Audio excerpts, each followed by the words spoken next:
Hey, what's up, everybody? Welcome to the Restoration Rundown podcast, the podcast that's dedicated to you, the restoration business owner, where we show you how to grow your business the right way.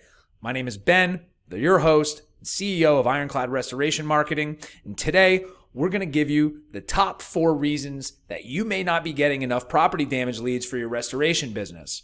Now, I put this little presentation together based off of a lot of years of talking to restoration contractors across the United States and kind of aggregating what we find here at Ironclad Restoration Marketing to be the biggest causes that are keeping them from getting consistent leads from the internet, whether that be water, fire, mold, storm remediation.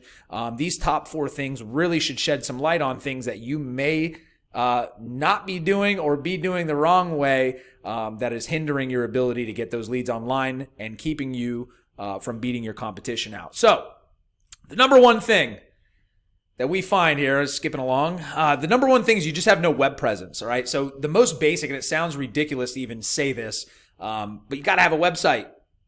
All right. We have talked to people who are paying for digital marketing, the keyword digital marketing, and don't have a website.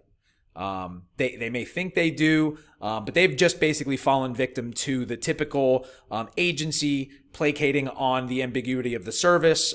They think they have some sort of weird landing page going on. They just have zero web presence. They don't have a website. So it starts with that. You got to have a website. You got to have a website that's built to convert traffic into sales. You need to have a strong web presence. Now here in my company and what we do for our clients is we preach the digital omnipresence method. So to maximize your lead flow online, you got to cast a very wide net, right? You don't want to rely on any one type of digital channel to get leads for your restoration business because there's a lot of times that these channels go away. Right. And we'll talk about this a little bit later, that shiny new object syndrome. So if you're one of those guys that bounces around all the time and tries 100 different things and really doesn't let it marinate, you're going to be in this boat of having zero web presence. So the minimum, claim a Google business profile, which is not Google My Business anymore. It's a Google business profile as of December.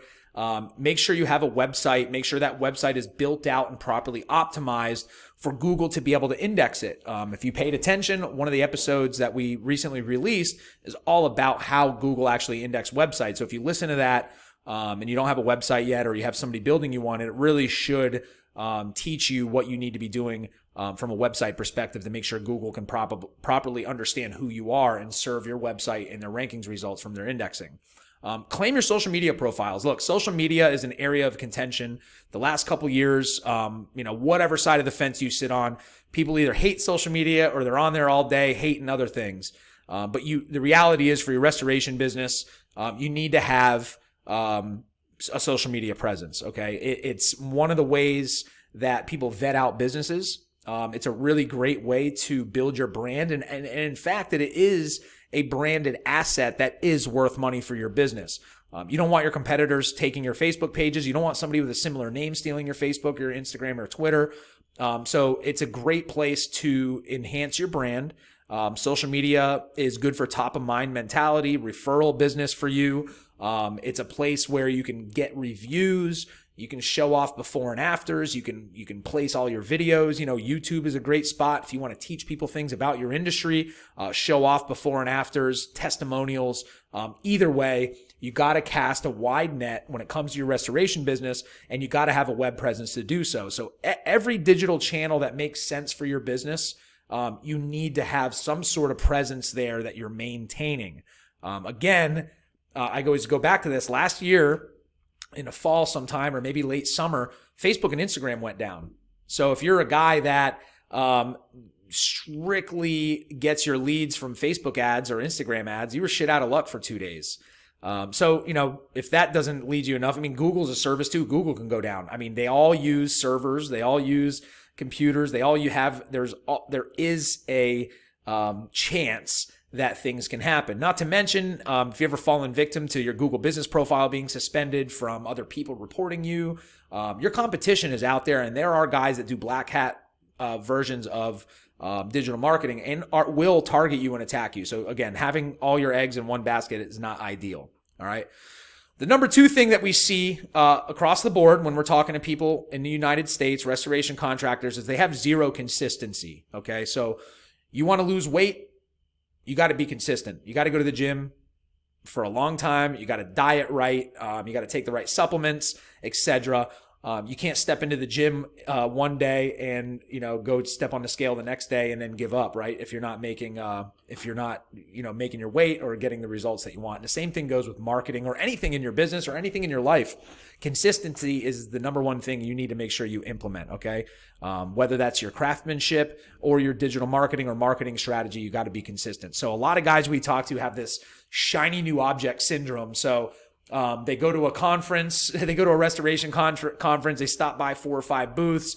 They might already have an agency with them and somebody's got this new technology that's going to revolutionize how you get leads. 9 times out of 10, that's a bunch of BS, so it may work for the time being.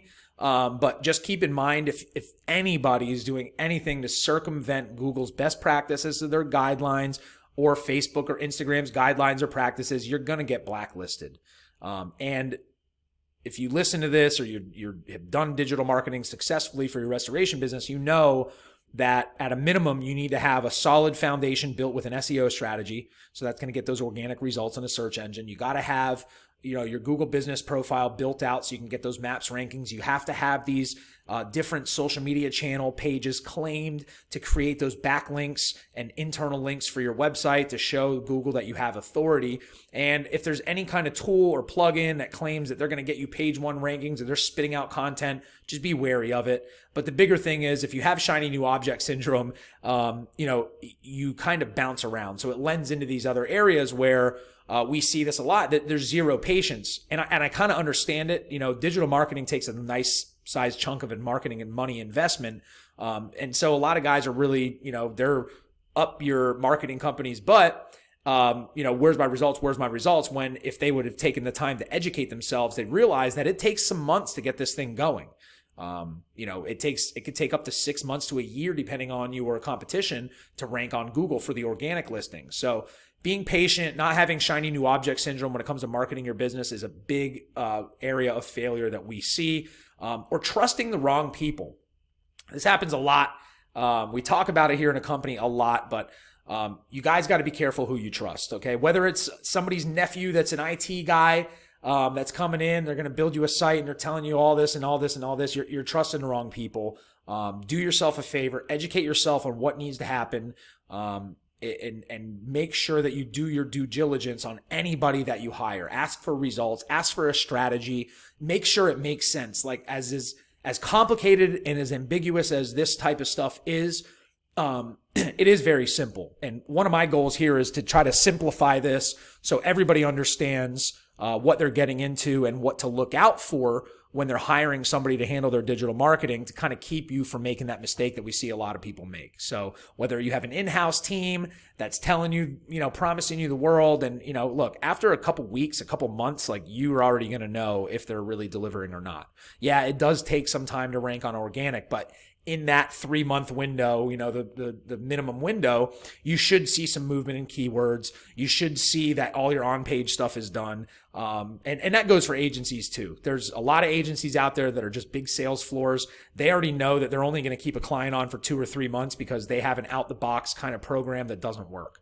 All right. So again, educate yourself. Try to be patient.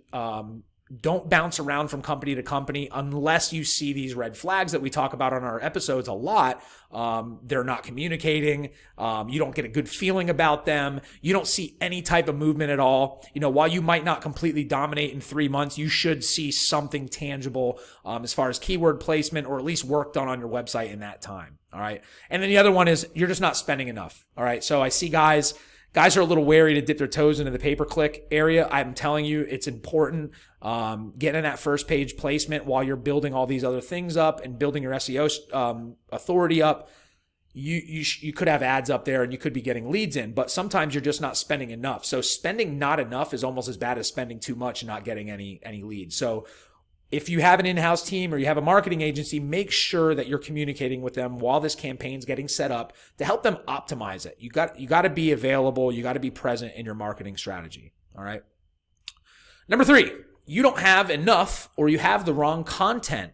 Now, this doesn't only go for your website, which we're going to talk about first, but same thing goes for your social media and your Google business profile or any other place that you're spending time or money on for marketing. So, the quick rule of thumb, if you want to get water damage restoration leads in your city, then you need to have a separate dedicated page for that service, that keyword in that city on your website that's properly optimized with the SEO, basics, meta tags, your H1 headers, everything's set up from an SEO perspective. You have to have that on your site with internal, external links. So every type of service that you feel like you need to get ranked for on Google, make sure you have a separate page for each one of those services and do some research. Check out your local competition. Check out their service pages. If they have like a ton of stuff, they have over 800 words, then make sure you have 800 words of keyword rich content. All right. Look at the top guys, what they're doing, and, use that as a basis at least, especially if you're doing this stuff yourself. All right. So separate page for each one of your services that are optimized. All right. Don't have that website that your nephew built or even an agency built. I've seen sometimes that just has like your services listed out in the bullet points and that's it. That's not going to get you anywhere. Yeah, it looks nice. It's like a business card, really. So you're not really going to get any leads coming in from that. A lot of times we see that people working with agencies don't have the proper on-page optimization. So if Google can't read your website from a back-end perspective, they're not going to know how to index you. So make sure that your on-page is done properly. That is step one. Guys, if you're hiring a marketing company to do SEO for you, that's the first thing that they should be doing as part of setup is going through all of your pages that make sense, the ones that you want to get ranked for, making sure the on-page optimization is done and make sure all those URLs are being submitted to Google for indexing. All right. Another thing we see is people aren't blogging consistently or blogging at all. But if you are hiring an agency to do SEO, you need to have blogs on there, whether it's a city landing page blog, an article, press releases, or some type of value-based content like what do I do if I find mold in my house? That's something where Google relies on fresh content. So if you want to get your site crawled and indexed more often, add content, edit content on your site more often. All right. That's another basic that a lot of guys are missing out on. We talk to guys all the time and ladies out there that run businesses that are paying for digital marketing, specifically SEO, and they don't even have the fundamentals going on from the company. I don't know what the company's doing, and I'm not here to crap on any companies or what they do, but we do see a lot where there is no blog, they don't have the proper on-page optimization, so we're left to ask, what are these guys doing for you? All right. A lot of guys out there are missing the buck. They have a Google business profile. If you don't, huge. We talked about that in the first slide. Make sure that you have a Google business profile. It's great for service-based businesses. And if it's done properly and it's properly maintained and optimized, that's where you're going to get helped ranking on the maps section a little bit more. And again, some things that are out of your control are proximity to your business, and other things like that. But things you can control is optimizing your page, making sure you set your service area correctly. But a big one people are missing out on is the posting capability. So on your Google business profile, you'll see a little area that says posts, and that posting is like gold. So if you can use that platform to talk about your services, you're able to put a photo there. We're going to have another episode here where we talk about how to post properly on that. But the basic is you can have a photo with a service that you provide, contact information. Maybe you're showing a before and after in a photo of somebody's house you just did. You're able to write a caption like on Instagram or Facebook, and then you're able to give them a call to action, whether it's learn more, which you can link to your website to that water damage restoration page if that's what your post is about, or you have a button where you can say call now. All right. That's going to help you rank in your local search area, especially if you have photos with EXIF data, which Google says they strip. But if you have something that says, here's a water damage restoration project we just wrapped up in Dallas, Texas for a client that's happy. Hey, if you need water damage restoration in the Dallas, Texas area, call us today, learn more by following this link, and the learn more goes to your page on your website. That's water damage restoration in Dallas, Texas. You're just going to get a little more juice out of that lemon than if you just threw a post out there with a picture. Okay. So learn your GMB, learn your Google business profile, how to post properly, make sure it's properly optimized. Another thing that you don't have enough or the wrong content, you got to show off, man. If you guys are putting out this really good work, people are super happy with you, and you're not showing it off, you're missing out on a big opportunity for something that's going to really help you with conversions, right? So you can send as much traffic to a website as possible, but if you don't have the right content to help kind of guide that person through the sales process, you may lose out to your competition. So the before and after stuff, outside of being great things to post on your Google business profile and your social media for top of mind mentality, it's a great way to help convert traffic into sales for you. All right. So if you complete that circle where you have a good web presence, you have the right content, you're putting before and afters, you get testimonials, and you have good reviews, what's stopping anybody from using you, right? So that's what you guys got to have to think about when you are crafting your marketing plan for your restoration business. Is you got to hit all angles. You got to hit somebody from all angles. We don't want them to escape, right? Once they Google search what they're looking for and you're there, make sure you're there everywhere where they might bounce around and your competition isn't beating you out. And again, the best way to do this outside of making sure you have the fundamentals is look what your competition's doing and just do it better. It sounds simple, but it really is. And the work that's between what you want to do and the goal is another story, but it can be done. All right. So making sure that you have content too. So when it comes to social media, we see a lot of companies out there putting their political, religious, whatever beliefs you may have. And that's great. But that stuff is better served for your personal social media profiles. Okay. Try to keep business, personal. Your business profile should be used as a tool to get you more leads. Whatever side of the spectrum, politically or religious, or just in your town, you might be mad about something going on. 9 times out of 10, there's going to be a 50-50 split on what people believe. And you don't want something like that, something so trivial, to be something that keeps you from getting leads online. Okay. So keep the content fresh, keep it pertinent to your business. Now, the big one, and this stuff, again, we talk about things that you can control, things you can't control, right? You can't control how much money your competition's spending on Google Ads. You can't control how much your competition is spending on their just general digital marketing to get them up there. You can't control any of that. What you can control for your business is your own housekeeping. Look in the mirror. You can control your own work to make sure that you have a website, you have a good web presence. You can control the content that you're putting out there. You can control the amount of work and amount of money that you're putting into this to make sure you're building your digital presence the right way. And the number one big thing that you can control is treating your customers well. Whether that's how you answer the phone, or how you treat them when you're on the job. Customer service, and you guys know this, is huge in this industry. Okay. You already have to build up a level of trust with people. You're going into their homes. They're usually not in a good position or a good place. They've got some sort of catastrophic property damage. So keeping them happy is important, because if you want to get reviews, you want to get testimonials, and you want to get more referral work, then you have to do it. But from a fundamental standpoint, we see us a lot. If you're a guy that offers 24/7 emergency service and you're not answering your phone 24/7, right there, you're losing out. If you're not returning phone calls within 10 minutes, you're going to lose those leads. I mean, the percentages of close rates goes down so dramatically. If you don't, every minute that you wait to call them back, that your competition is going to be picking up the phone. Remember, you can't control your competition having 60 people answering the phones. You can't control that, but you can control yourself. So when it's hard enough to get those calls to come in to your business, make sure you're not wasting them. We see it all the time. Look, if you can't get to the phone right away, make sure you have a voicemail, and make sure you have a follow-up process that's like streamlined. You can automate all of that. Remember, everything from a marketing perspective and a sales follow-up can be automated, from phones to text messages. So you get a phone call come in, they get a text right away. Hey, we received your call. We're going to be calling you right back. You can send them to the website to fill out a lead form if you want about their damage, so you can get back to them quicker. Whatever the case may be, you can automate Facebook messages, and all this stuff can be integrated into a CRM into your business. It can be done. There's simple, cheap software that does all this. So there are no excuses for not answering the phone and not returning phone calls. And we get heated about this as a digital agency because, we are very confident in our work. We're very successful in sending phone calls and leads to our clients on a consistent basis.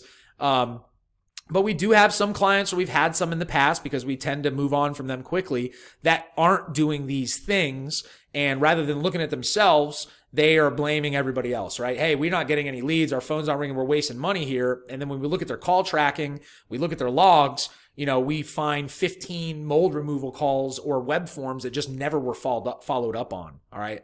So you make sure you have the infrastructure in place to be able to handle leads coming in first before you spend a bunch of money. Make sure you at least have a plan. Your sales process has to be part of that. How your person that's answering the phone answers the phone, how they get them to turn into customers is important. Again, all this information can be found online. If you're providing bad customer service, look, if you're grouchy and you're going into somebody's house and they're, again, look, you got pain in the butt people. I'm sure everybody does. That's business. That's being an entrepreneur. You got to treat them with enough respect and be able to manage conflict when they're unhappy in the right way so you can get good Google reviews and you can get testimonials, and more so they'll refer you out to their friends. All right. Customer service is a big part of this. And again, it's one of those things that you can control. And with reviews, when you're not doing all of this stuff, you're going to get bad reviews. I mean, I've seen reviews when we manage people's Google business profile that explicitly spell out, we called this company 50 times and they didn't answer us. And, after they came over, or they bait and switched us on the price. Just make sure you're doing the right thing. In your business and with your digital marketing strategy, doing the right thing, you will always come out on top. Stay away from the shiny new object syndrome. Do it right. Put in the work, and you will come out on top. Liken it to the tortoise and the hare. The rabbit took off running, burned that tortoise, fell asleep because he got too cocky. The tortoise stayed consistent, moved at his own pace, and eventually won the race. And your restoration business can do the same thing. All right, so if you want to win online, just to recap, guys, you want to build a solid foundation of traffic with SEO, with Google My Business work and pay-per-click. You can generate those leads right away with Google Ads. You got to get the map placement. You got to dominate page one. You have to be consistent with your marketing, be consistent with your customer service, be consistent with every aspect of your business and your life. You will win. Be present in the marketing efforts. Don't just call a company and say, I'm hiring you to get me leads, and hang up the phone, and then you're not present on marketing calls. You're not picking up the phone yourself. You're not doing your due diligence to understand the data that they're sending you. And then you're bouncing around because you think the company's not doing the right thing. Educate yourself. Buy my book, download the book, hit me up. I'll send you one for free. We're giving them away all the time. We really want you guys to educate yourselves on this stuff because it's important if you want to win. All right. We have a checklist that's free on our website, ironcladrestorationmarketing.com. Download it. It's free. You can educate yourself on, at least from a macro perspective, like a big picture, what you need to be doing. And then you can hold people accountable. I don't care if somebody's nephew's some brilliant IT guy and he said he's going to come in and change the world. Hand him the checklist and say, have you gone through this stuff first? Because the checklist isn't just something we pulled out of thin air. This is something we've developed over years of working in this industry, in the service-based industry, especially, even more so than that. And they're things that we update constantly in what we're finding and what's helping our clients double, triple their sales online. All right. And again, it's that little bit of effort, that little bit of change will make a big difference. And once you start seeing that bearing the fruit from your efforts, you'll start understanding and you're kind of give into the process a little bit. All right. Make sure you are following up with your leads as soon as possible. If you can't get to your phone, make sure there's somebody else that can. Whether you automate that through text message campaigns and emails, whatever the case may be, or you hire somebody that stays up all night to answer the phone, make sure you're doing that. Do not put 24/7 emergency service on your Google business profile and on your website and you don't answer the phone. If they leave a message, call them back. You got 10 minutes to catch them because they're going to bounce to the next guy who may have 500 people that are answering the phone and directing. It may be a call center that's just sending leads or a lead gen service, but you don't want to lose it to anybody. You want to keep those leads in-house. Make sure you're providing a top quality service. Make sure we talk about this in our webinar and our episode, the 2022 marketing plan. Quality service is huge. You have to understand who your target customer is, and it's somebody that's had property damage. And some of the things that they're afraid of, which you should know, is getting ripped off, having somebody leave their house in a worse situation than it was before, never completing the work. I don't know if, I'm down in South Florida. It's a big thing down here with pool companies. It's almost like a given in the industry that you're going to be waiting a long time to get your pool done. Don't be that guy in the restoration industry. Do what you say you're going to do. Do it correctly. Do the job like you would want somebody else to do the job in your home. And that's going to lead you to getting good Google reviews. It's going to lead you to getting good referrals. It's going to lead you from a content perspective to be able to get really good before and afters. So make sure that you can handle the amount of work that you have coming in. Make sure you're scaling properly to make sure that you're giving the quality of service that I know that you intend to. Nobody intends to start a business and they're going to do crappy work, right? But sometimes it happens. Sometimes you get overwhelmed. Make sure you're not in that situation. You have contingency plans. And a big part of any marketing plan, any business plan is understanding how you're going to scale and being ready for it, right? And a lot of times plans don't work, but at least you have some sort of semblance. You've already started thinking about how you're going to scale if you get 30 jobs in a month. Are you going to sub them out to somebody? Are you going to immediately bring on a new crew? And which is a big issue right now too, is finding labor, but have a plan, right? Plan A would be buy another truck, put 3 more guys on the ground. Let's handle these leads the right way. You follow up. Plan B may be subbing them out to a buddy of yours that has a restoration company. Plan C may be just not taking on that much work right off the bat and learning how to say no. I'm an entrepreneur. I'm super aggressive. I never say no. And it's gotten me into trouble at some points. That's why we're making these videos. We're making these episodes of the podcast to kind of help stop you from making the same mistakes that a lot of people make. All right. And make sure you're getting Google reviews. Make sure you have a review aggregation process implemented into your business for Google, for Facebook, for any offsite review program. Any review is a great one. But if you're going to concentrate on one, start with Google, because we're relying on Google to send you leads, at least on the minimum side. And that's where people are going to hopefully find you most if you're doing a good digital marketing strategy. So that's it for this episode. If you guys want to check out some of our past episodes of the Restoration Rundown podcast, we talk a little bit more in depth of a lot of this stuff. Make sure you're liking this on whatever platform you're listening to or watching on. If you're on YouTube or on LinkedIn, subscribe to our podcast. We're literally on every single streaming service that you could possibly think about. Big ones being Spotify, Apple Podcasts. You can listen to this stuff on your phone, digest this information, and go to work and implement some of these tips and tricks. You will see an increase in your leads. You're going to see an increase in your business processes being more efficient and streamlined if you follow these steps and you learn from other people's mistakes. And we see a lot of people making mistakes on a daily basis the more people we talk to. All right. So like, subscribe, share, check this out, listen to it in your car, and stay tuned. We're going to be having a couple episodes coming up. We're going to be bringing on a friend of ours that started multiple restoration companies. Going to talk about what they did correctly, some mistakes, what they would have to do things differently if they had to do it all over again. We're going to be bringing on some of our friends here at Ironclad Restoration Marketing and talk a little bit more in depth about how we got our start, things that we see, little problems in the industry. And I'm going to be making a video pretty soon about your Google business profile, all the changes that have come out, and how to properly leverage your Google business profile to get more leads. All right. Until next time, we'll talk to you soon. Thanks for tuning in.